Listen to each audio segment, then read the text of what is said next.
ওয়াকারনা ফি বুয়ুতিকুন্না ওয়ালা তাবাররাজনা তাবাররুজাল জাহিলিয়াতিল ওলা।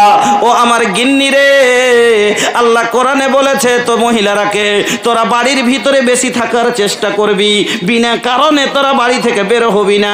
যদি একান্ত যদি প্রয়োজনে বের হতেই হয় তাহলে তোরা নিজের গয়নাগাঠিগুলো লুকিয়ে নিবি, তা ওগুলো লোককে দেখাবি না। আর যখন রাস্তায় বের হবি বেজালাবে বিহীন না, পুরো বডিটাকে তুই চাদর দিয়ে লেপটে নিবি।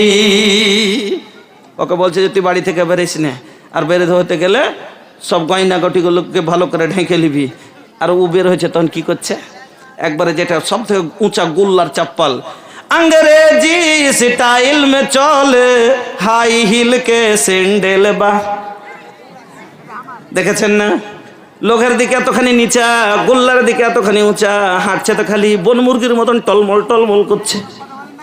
अंग्रेजी स्टाइल में चले हाई हिल के सैंडल बा, देखी के ये करे ये अदा धड़के लोगन के दिलवा।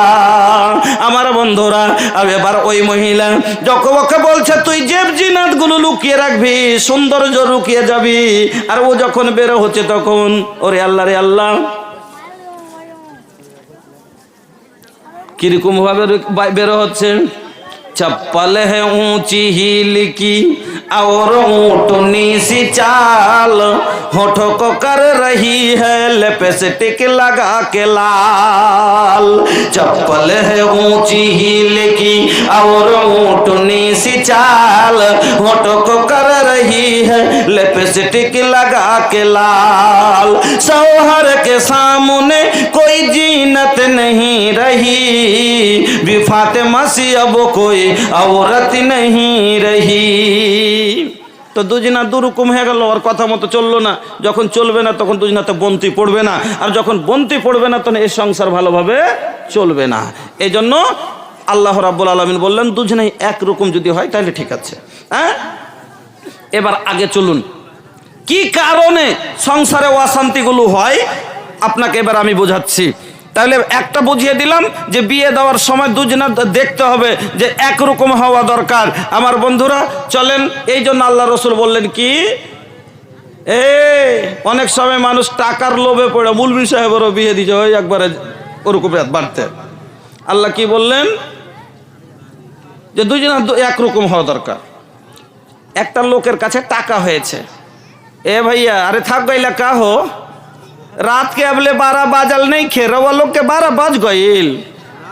आई हो दादा, अरे 12 बजे में अभी 2 मिनट कम बा, रवा लोग इतना जल्दी थक गई नी, अबले तो हमके 1.5 घंटा सुनावे के बा, रवा लोग तनी धीरज रखी।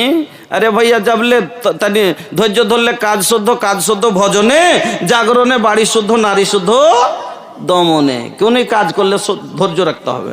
বক্তব্য পুরো যতক্ষণ বুঝে না উঠবে না ততক্ষণ বুঝতে পারবেন না যে হ্যাঁ কি শুনলাম। তো বলছিলাম যে একটা লোকের কাছে টাকা নাই, একটা সাইকেলও কিনতে পারে না, হেঁটে যাচ্ছে।